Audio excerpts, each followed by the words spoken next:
Bonjour, bonjour. Bonjour. Bon, je vais te lire une question d'un auditeur, hein. Oui, oui, volontiers. Ok. Alors, dans le dernier constat, là, rien de nouveau.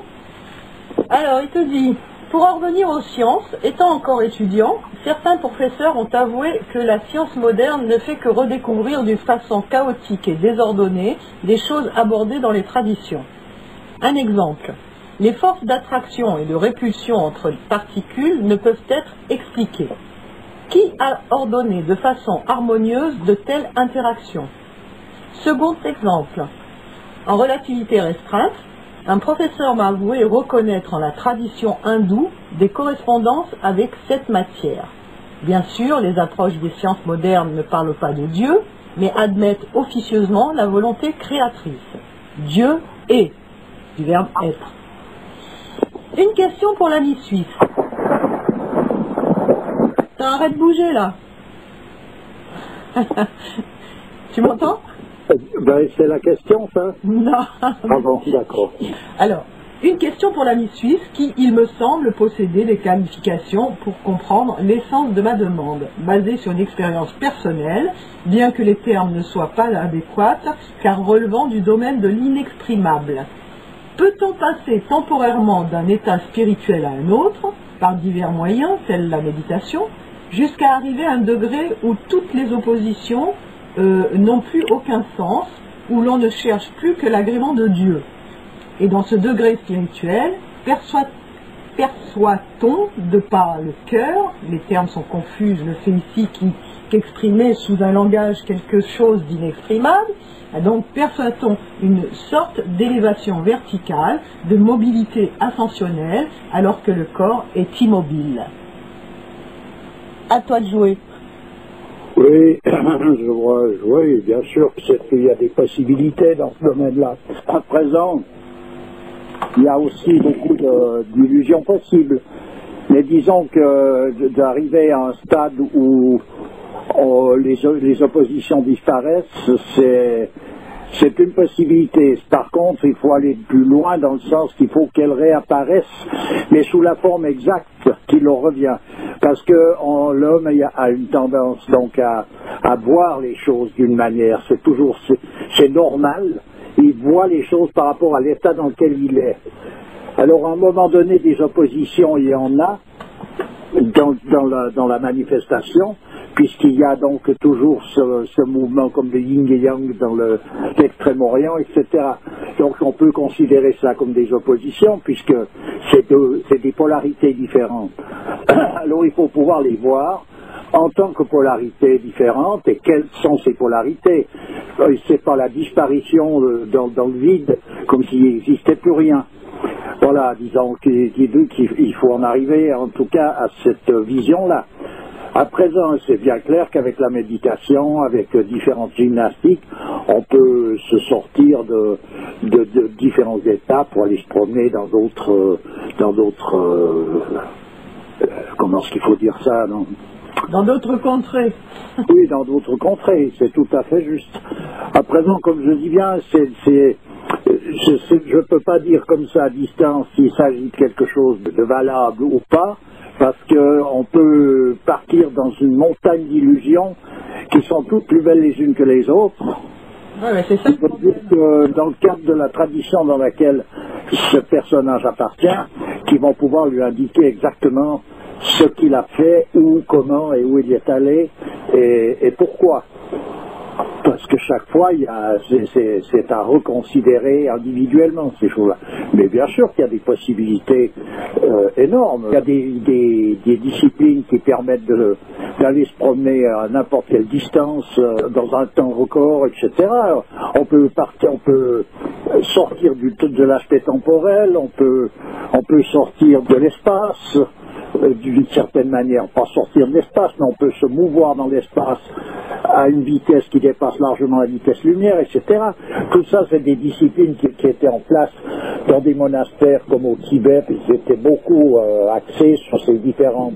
Là, tu parles de pouvoir thaumaturgique, en fait. Oui, mais dans un cadre traditionnel, dirigé par un maître, par, disons, la structure nécessaire, c'est pas une recherche magique de pouvoir thaumaturgique, c'est par là que tu passes pour comprendre certaines choses. Après, tu les lâches comme tu les as appris, puis voilà. C'est comme la descente aux enfers, c'est comme toutes sortes de choses. C'est pas simplement des métaphores, tu comprends? Oui, mais c'est pas un passage obligé quand même. Ah ben, pour suivant qui, oui, puis dans certaines traditions, oui, tu passes par là. D'ailleurs, chaque tradition met l'accent sur certaines choses qui sont différentes de l'une à l'autre, et puis c'est par là qu'il faut passer pour un personnage qui fait partie de cette tradition, puis voilà. Oui, Et sans doute, c'est un cheminement.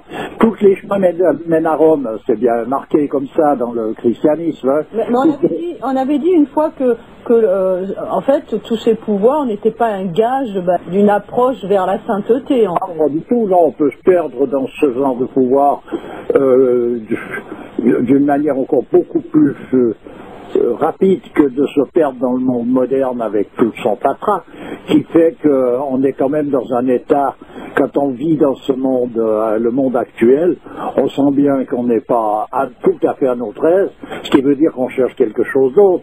Tandis que quand tu plonges dans ces pouvoirs thaumaturgiques, tu peux te noyer dedans, ça c'est clair.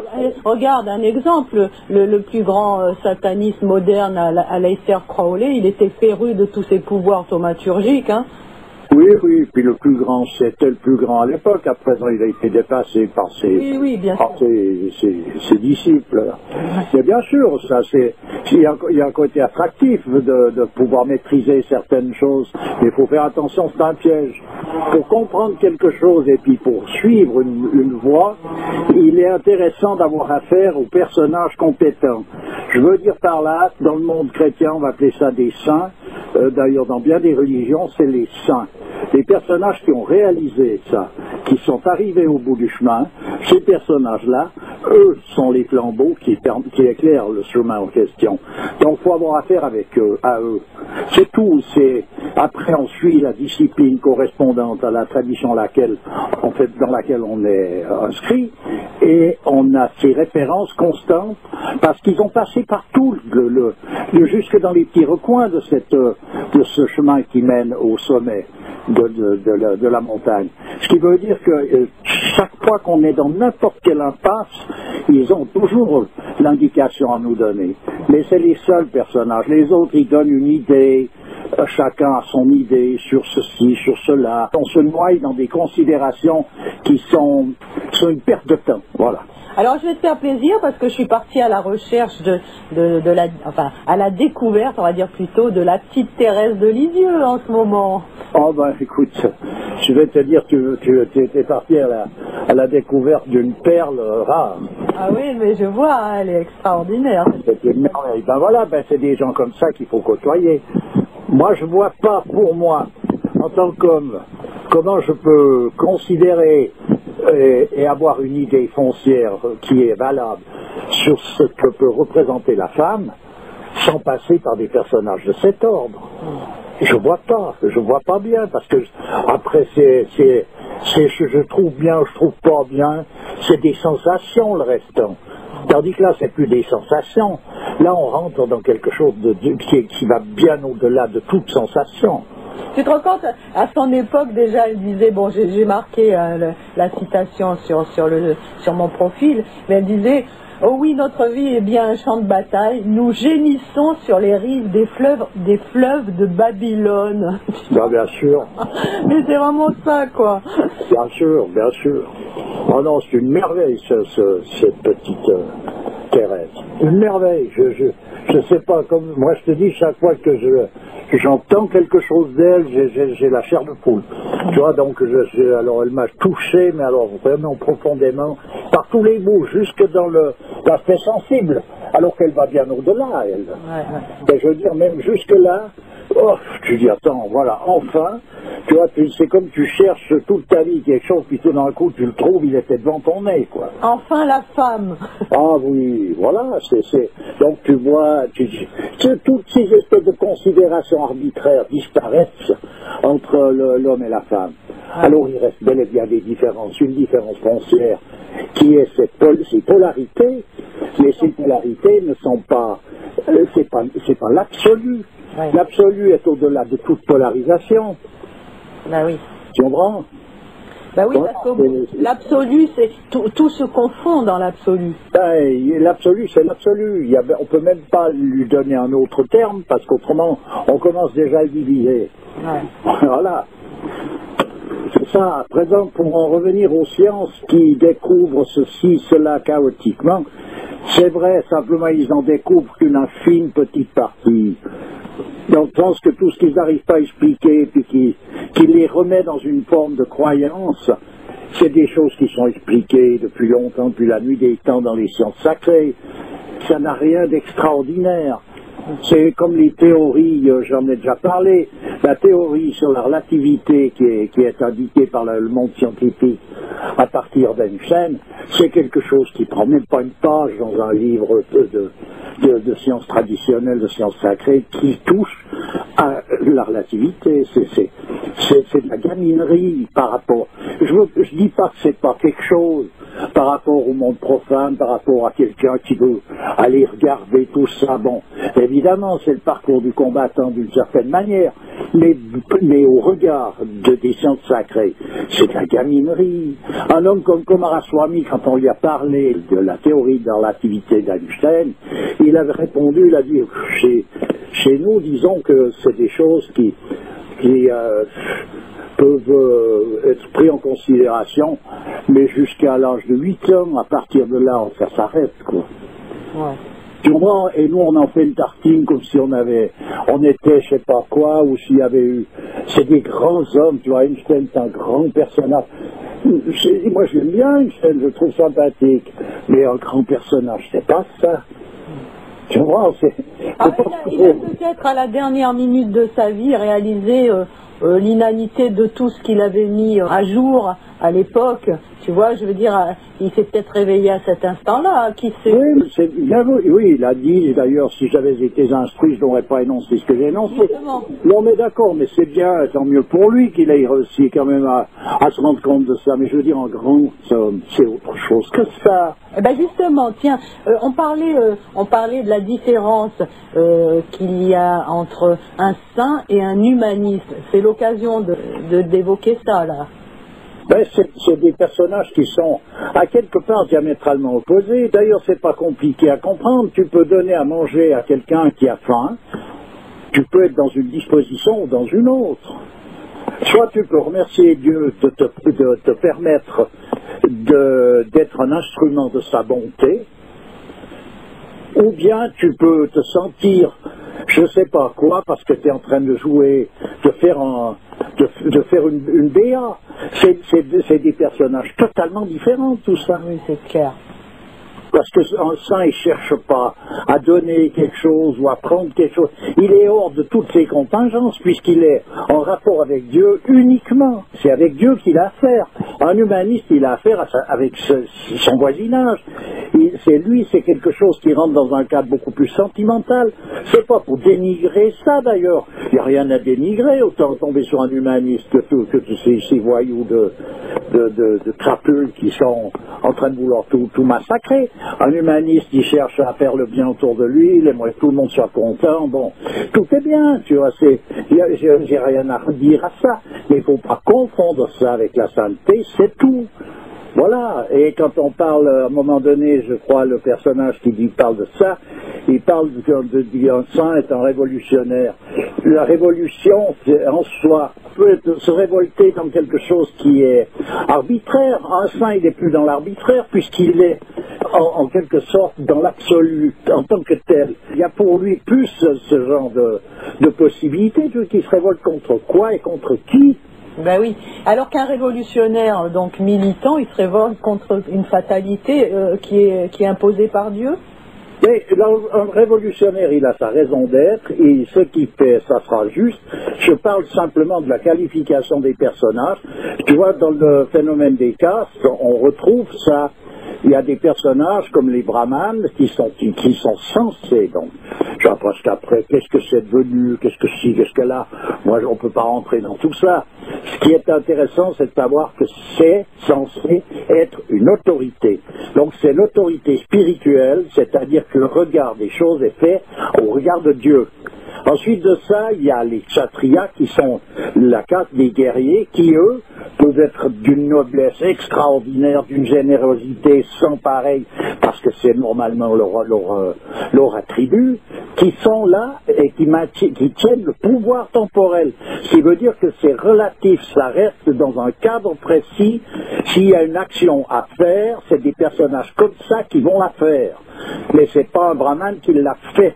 Par contre, lui, il est dans une autorité qui n'est pas assujettie au temps. Oui, on peut dire que c'est eux qui mettent en application les ordres donnés par les brahmanes. C'est pas même ça, parce que ça voudrait dire que le brahman se considère le temps à quelque part. Il est dans une autorité qui est de tout temps, qui est hors du temps. Il est l'expression même des principes, qui sont les fondements même de tout ce qui peut être et même ne pas être. Oui, mais ça se concrétise bien quand même dans le temps. Mais c'est autre chose. La concrétisation d'une chose, c'est comme comment il faut dire ça, la manifestation de quelque chose n'est pas le principe en lui-même. Oui, d'accord. Il faut bien différencier ces choses-là. Un brahman n'a pas à donner des ordres pour dire qu'il faut qu'il ait un guerrier qu'il aille massacrer je sais pas qui. C'est pas ça le problème. Mais alors comment se fait le lien? Le lien, c'est une éducation. Tu vois, quand j'ai parlé du roi dans les sociétés traditionnelles, où c'était donc parfait, pour autant que la perfection puisse exister dans notre monde, ce roi, il a le pouvoir temporel et tout lui appartient. Et il est éduqué dans ces considérations-là, c'est-à-dire qu'il n'y a rien qui ne soit pas à lui. Oui, oui, d'accord. Par contre, il est éduqué par justement cette autorité spirituelle, ce qui veut dire qu'il apprend à s'occuper de ses affaires. Donc tout ce qui est de l'ordre du factuel se fait en conformité avec ça et tout va de soi, enfin ça va de soi quoi. Voilà, donc il apprend quoi? Donc il est obligé d'apprendre à être respectueux de ses affaires, puisque c'est à lui, il en est donc responsable, etc. Oui, d'accord. Tu vois, c'est tout un monde, et par rapport à des données qui sont des données qui sont la volonté même de Dieu. Voilà comment l'homme doit se comporter sur cette terre, puisqu'il lui a donné un rôle précis.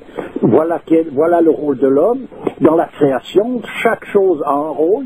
Chaque petit arbuste, petit brin d'herbe a un rôle. Il n'est pas là par hasard parce que ça tout d'un coup il y a eu une voltige de je sais pas quoi. On n'est pas dans le darwinisme là, tu comprends? Oui. Donc à partir de là, ça veut dire que tout est parfaitement ordré. Il n'y a pas d'erreur. D'accord. Mais écoute, contrairement à ce que tous les savants, enfin en tout cas d'une certaine époque, profanes voulaient, c'est que la nature, elle avait été un peu mal foutue, puis que l'homme est là pour la refaire. Oui. Je veux dire, pour en arriver là, il faut avoir fumé la moquette, comme on dit. L'homme est prétentieux, hein, dis donc.